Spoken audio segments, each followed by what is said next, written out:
Hello students, YouTube channel में आपका स्वागत है। प्रोडक्शन टेक्नोलॉजी में आज हमारा टॉपिक रहेगा एलिमेंट्स ऑफ प्रेस। प्रेस के मुख्य भाग कौन कौन से होते हैं वो हम आज इस टॉपिक में बताएंगे। चलिए स्टार्ट कर देते हैं। एलिमेंट ऑफ प्रेस, यहाँ पर मैंने ये एक प्रेस की फिगर दिखाई हुई है जिसमें प्रेस के डिफरेंट कंपोनेंट्स को मैंने यहाँ पर प्रेजेंट किया है। जैसा कि आप देख सकते हैं, अगर आपको ये फिगर याद है तो इसके को देखकर आप सारा कुछ इसके बारे में डिस्क्राइब कर सकते हो। आपको केवल क्या करना है, केवल ये फिगर आपको बनानी है और याद रखनी है।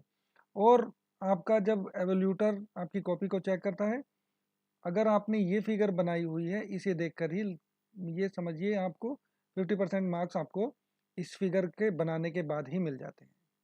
तो सबसे पहले आपको ये प्रैक्टिस करनी है कि प्रेस की आप एक फिगर, क्योंकि डिफरेंट टाइप ऑफ प्रेस होती हैं, कभी कोई एक फिगर आप अच्छी तरह से याद कर लें। और लगभग सभी जो प्रेस होती हैं वो सिमिलर ही होती हैं, एक जैसी ही होती हैं। कुछ एक जैसी हैंड प्रेस थी वो थोड़ी डिफरेंट है, बाकी जो पावर प्रेसेस होती हैं सारी सिमिलर्स होती हैं। तो दिखाए मैंने यहाँ पर आपको डिफरेंट पार्ट्स दिखाए हैं प्रेस के। जैसे यहाँ पर क्रैंक लगा हुआ है, क्रैंक शाफ्ट होती है, क्लचेस है, यहाँ पे फ्लाई व्हील है, बेल्ट है, ब्रेक मैंने दिखाया हुआ है, स्टॉक फीडर दिखाया हुआ है, कोयल यहाँ पर है, रैम है, बेड है, डाई है, बोलस्टर प्लेट है, पंच है, कॉलम है, और यहाँ पर स्क्रैप स्ट्रिप्स यहाँ दिखाया हुआ है।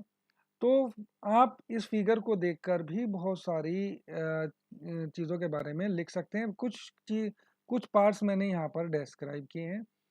तो दोस्तों, जैसे आप यहाँ पर देखिए, यहाँ पर हम ऊपर देख रहे हैं ड्राइव मोटर, यानी जो प्रेस को प्राइम मोशन प्रोवाइड कर रहा है वो क्या है, यहाँ पर ड्राइव मोटर।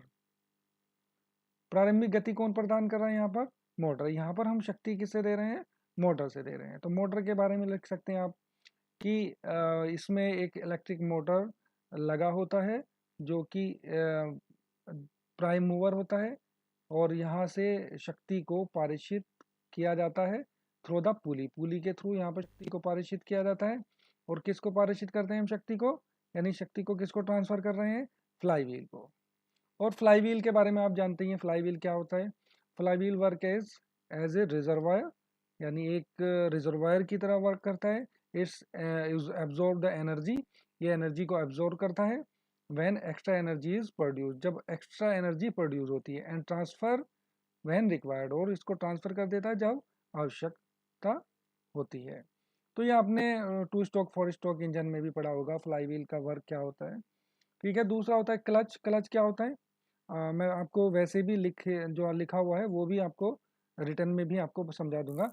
क्लच क्या होता है, क्लच का वर्क होता है टू एंगेज और disengage the power of prime mover, यानी जो हमारी चालक की गति होती है उसको चलित को ट्रांसफर करने का, एंगेज करने का और डिसएंगेज करने का। जब आवश्यकता होती है उसको ट्रांसफर कर देता है, और जब आवश्यकता नहीं होती है तो उसको डिस्कनेक्ट कर देता है। जैसा कि आप बाइक में देखते हो, बाइक में क्या होता है कि जब हमें गाड़ी चलानी होती है तो हम क्लच को रिलीज कर देते हैं, जब गाड़ी रोकनी होती है तो क्लच को डिसएंगेज करके और ब्रेक्स लगा दिए जाते हैं। यहाँ पर आप देख रहे हो ब्रेक्स भी है, तो हम क्या करेंगे, क्लच भी दबाएंगे और ब्रेक भी दबाएंगे। जब हमें कभी रोकने की आवश्यकता होगी तो हम ब्रेक का यूज करेंगे और प्रेस को रोक देंगे। और उसी तरह से यहाँ पर क्रैंक भी लगी हुई है, क्रैंक शाफ्ट भी लगी हुई है, और यहाँ पर रैम भी है। तो this all system is similar to the four stroke engine. चलिए वन बाय वन मैं आपको बता देता हूँ। सबसे पहले हम रैम के बारे में बात कर लेते हैं। रैम क्या है, तो ram is a part that has a punch. Ram एक भाग है, एक हिस्सा है जिसके तल पर एक पंच लगा होता है और ऊपर नीचे गति करता है। यहाँ पर ये रैम मैंने दिखाया हुआ है। तो रैम क्या होता है, रैम ऊपर नीचे गति करता है, और ये इसके जो निचले भाग में क्या लगा रहता है, पंच रहता है, जैसा कि आप यहाँ पर देख सकते हो पंच लगा हुआ है। दूसरा है punch. The punch is a part of die set. Die set का भाग होता है which makes direct contact to the work material while moving downward. जब ये नीचे की ओर आता है तो सबसे पहले ये ही वर्क पीस से कांटेक्ट करता है, ये पंच होता है।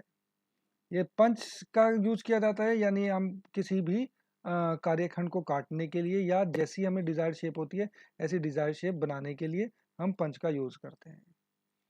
तो ये मैंने हिंदी में भी इसको लिख दिया है। इसके बाद आता है डाई ब्लॉक। डाई ब्लॉक क्या होता है? The die block is a part of die set. Die set का एक भाग होता है विच कंटेन्स ए होल, जिसमें एक होल होता है, that has the same shape and size as the part to be made. हमें जैसा उत्पाद बनाना है उसी आकार, उसी शेप और साइज का जो होता है इसमें होल बना होता है।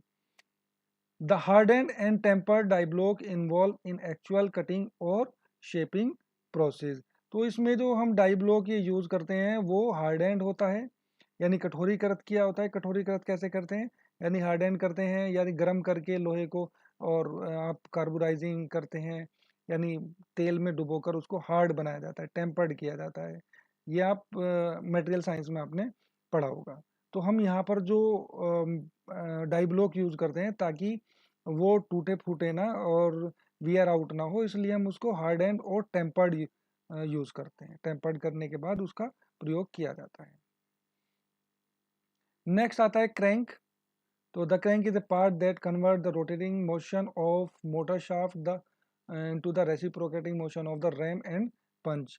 तो क्रैंक कौन सा? क्रैंक एक ऐसा भाग है जो रोटरी मोशन को रेसिप्रोकेटिंग मोशन में कन्वर्ट करता है। जैसे मैंने पहले बताया था कि इंजन में क्या होता है, इंजन में हम क्या करते हैं, जो क्रैंक होती है वो हमारी रेसिप्रोकेटिंग मोशन को रोटरी मोशन में कन्वर्ट करती है। यानी पहिया आपका कैसे घूमता है, हमारा ऑब्जेक्ट क्या है, रोटरी मोशन प्राप्त करना, यानी पहिए को गोल घुमाया जाता है। यहाँ इसका रिवर्स हो जाता है, यहाँ रोटरी मोशन को हम किस में कन्वर्ट कर रहे हैं, रेसिप्रोकेटिंग मोशन में। किसके? रैम और पंच के। रैम जुड़ी होती है, रैम ऊपर नीचे गति करती है, तो यहाँ पर हम क्रैंक का प्रयोग कर रहे हैं rotary motion, reciprocating motion provide करने के लिए। क्योंकि मोटर हमें कैसे मोशन प्रोवाइड कर रहा है, रोटरी मोशन, और रोटरी मोशन को हमें काहे में कन्वर्ट करना है, रेसिप्रोकेटिंग मोशन में। ठीक है। इसके बाद आता है crankshaft. The crankshaft play an important role and connect between the crank and ram. तो ये एक महत्वपूर्ण भूमिका निभाता है और क्रैंक और रैम के बीच जोड़ बनाता है, यानी क्रैंक और रैम को एक दूसरे से जोड़ता है क्रैंक शाफ्ट। मोटर ड्राइविंग मैंने पहले ही आपको बता दिया है, इलेक्ट्रिक मोटर होता है जिसका यूज किया जाता है पावर को सप्लाई करने में, यानी जो क्रैंक को घुमाता है और रैम को संचालित करने के लिए शक्ति प्रदान करता है। इसके बाद फ्लाई व्हील आता है। फ्लाई व्हील मैंने आपको बता दिया है, शक्ति को एब्जॉर्ब करता है जब हमें उस शक्ति की रिक्वायरमेंट नहीं होती, यानी कि जब रैम रिवर्स डायरेक्शन में मोशन करता है तो तब ये एनर्जी को एब्जॉर्ब कर लेता है। इसके बाद आता है क्लच। क्लच क्या करता है? क्लच एंगेज और disengage the drive from the crank. यानी ये क्लच क्या करता है? क्लच आवश्यकता के अनुसार, जब हमें आवश्यक हो तो हम पावर को सप्लाई कर सकते हैं, और जब ना आवश्यक ना हो तो उसे डिस्कनेक्ट कर सकते हैं। यानी कि ये हमारी जो शक्ति हमें ट्रांसमिट हो रही है मोटर से, उसको क्रैंक से एंगेज और डिसएंगेज कराता है। इसके बाद आता है ब्रेक। ब्रेक का यूज़ आप सभी जानते ही हैं। ब्रेक का हम क्या यूज़ कर सकते हैं, यानी कि अगर हमारी जो रैम मोशन में है, अगर हमें उसे रोकना है, जब हमें पंच की आवश्यकता ना हो, तो अब हम ब्रेक लगाकर प्रेस मशीन को रोक सकते हैं। तो स्ट्रोक रोकने के लिए ब्रेक चालक शाफ्ट से जुड़ा होता है। नंबर 10 पर आता है आपका स्ट्रोक फीडर। तो स्ट्रोक फीडर का उपयोग कायल से स्ट्रिप, स्टॉक पंच और डाई के बीच के क्षेत्र में भरण के लिए किया जाता है।